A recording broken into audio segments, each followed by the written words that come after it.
New York is at it again. If you own a gun, you're going to want to watch this.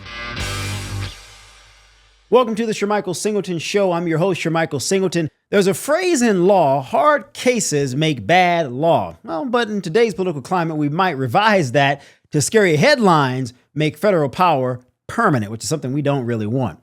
This week, the Supreme Court delivered a 7-2 ruling that many are calling a victory for public safety. But let's take a closer look at what actually happened. In Garland v. Vanderstock, the court upheld the Biden administration's regulation of so-called ghost guns, which are privately made firearms, often assembled from kits or 3D printed parts that lack serial numbers. The administration's 2022 rule requires those kits to be treated like fully manufactured firearms, mandating background checks, age verification, and serialization.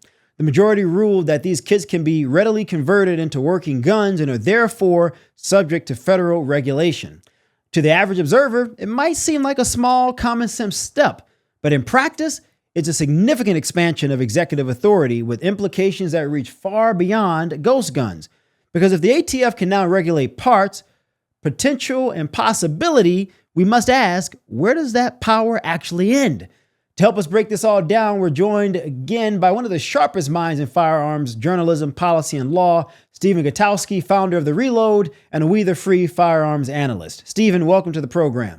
Hey, Shermichael, thanks for having me. So, Stephen, I want to ask you, this simple question. So the court upheld this Biden administration's ghost gun rule in a 7-2 decision. Walk us through the core legal question in this case and what the majority actually decided. Yeah, so the question here was really about whether or not this ATF rule that was imposed under the Biden administration was actually something that fit under federal law, under the Gun Control Act that regulates firearms and when something becomes a firearm. And in a pretty lopsided decision, 7-2, as you mentioned, the majority said it does, that what companies like Polymer 80 were selling in these buy, build, shoot kits were close enough to a finished functional firearm that they fit under the actual statute of the Gun Control Act. So, they were really kind of looking at the law and deciding for themselves whether or not they thought this rule matched the law close enough to pass muster, instead of looking at things like the ATF changing its position over time or other issues like that, which had been more prevalent in the lower courts. So they really kind of just wanted to answer the main question themselves as to whether or not these kits qualify as firearms. Stephen, let me ask you this, and this is maybe a personal question, but also based on some of your expertise. Do you agree with the court? I mean, do you think the interpretation was correct here, or do you think the court sent this back as they're potentially readying themselves to make a larger decision or a more decisive decision down the line, which we've seen in the past? Well, I think, one, obviously you had Thomas as Thomas and Alito. And Alito, yeah, that's right.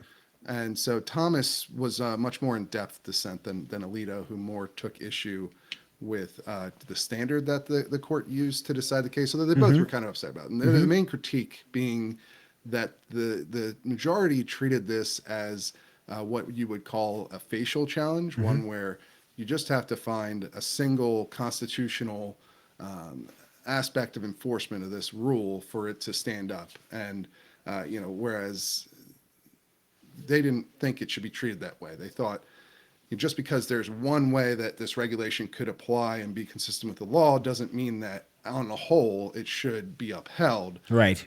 Because there's a lot of ways that it couldn't be faithfully applied under the law. And so, whether it connects to other cases, I don't think it connects necessarily to the other gun cases, because a key thing about this particular case, this so-called ghost gun case, is that it didn't actually hinge on the Second Amendment. There wasn't a Second Amendment claim here. They didn't decide anything about the Second Amendment and whether it covers homemade firearms or anything like that. They were just deciding about this Administrative Procedures Act claim, which is just, did the ATF have the authority to do this rule? And they said yes. And they said yes in a fairly limited scope. Mm-hmm. They put in a lot of caveats. If it's not this polymer 80 kit or not something very close to it, then you might still be able to challenge this rule.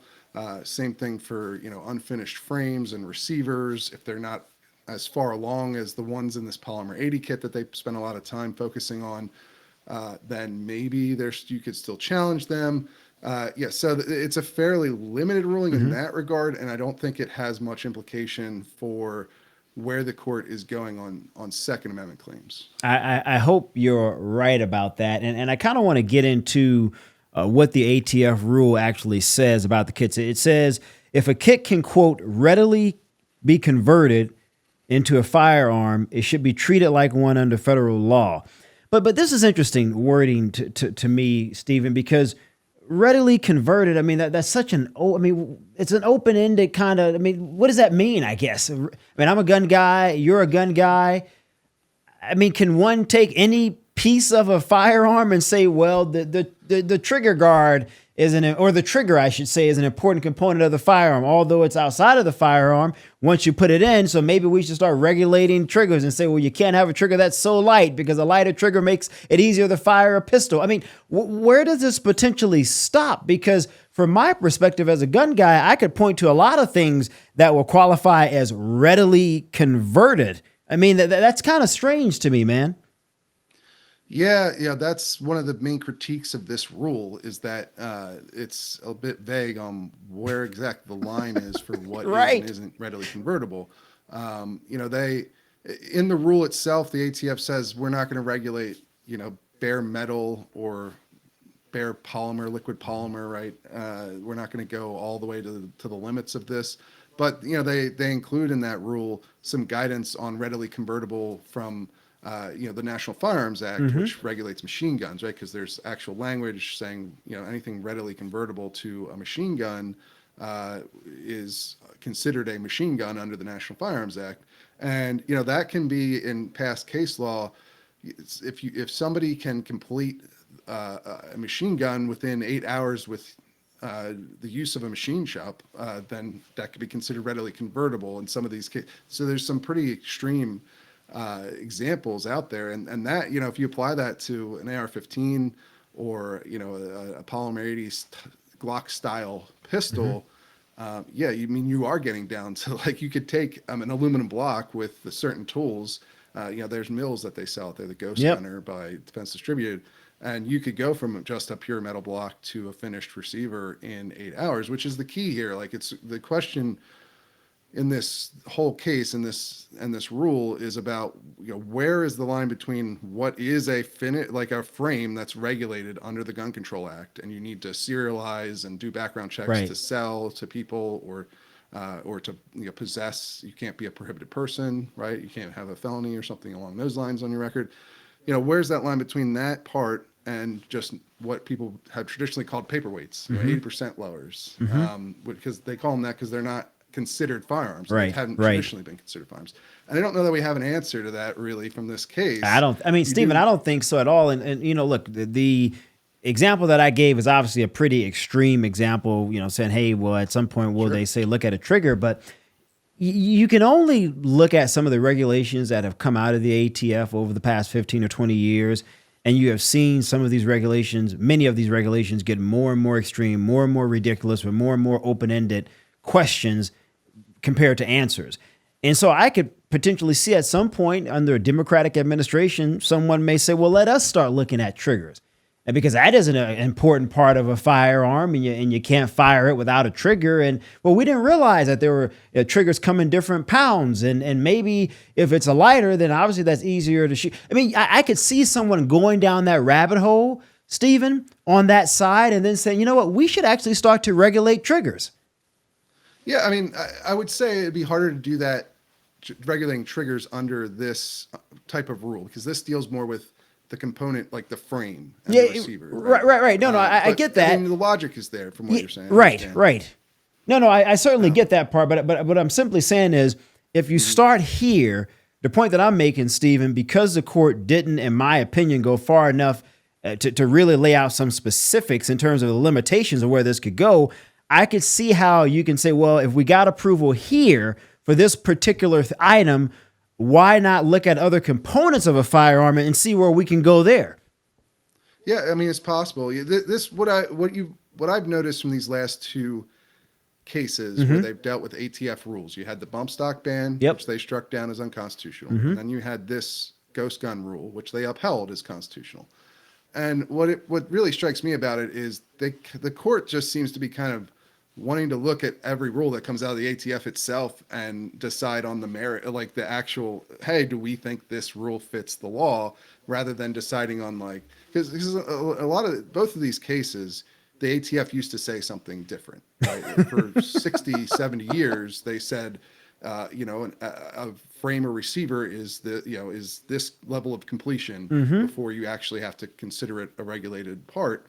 And then they changed their mind because the politics changed, basically. I mean, the President Biden wanted to change the rule, and so they went through and did it. They're in the process now of potentially changing back because politics have changed once again. Whether that's a good way to run a federal agency, law enforcement is up to the viewers. But that was more of a controversy before. The court here just seems to be, these last two cases, saying we're going to just take a look at this ourselves and decide, whatever we get a majority of whether we think the ATF's rule is right. So they could. So, to your point, if the ATF proposes another rule, it may seem unconstitutional on its face to a lot of observers, but he may end up just having to wait until the Supreme Court actually says something. And that, as you know, as someone who covers this, Stephen, that sometimes could take years. I mean, that's not a 60-day, 90-day or less process. That's a lengthy process. Absolutely. Yeah. I mean, in fact, it did take years in both of these cases. Right, exactly. Stephen Gutowski is the guy that will make sure you're informed. I'm sure Michael Singleton. Thanks so much for watching. We'll see you on the next one.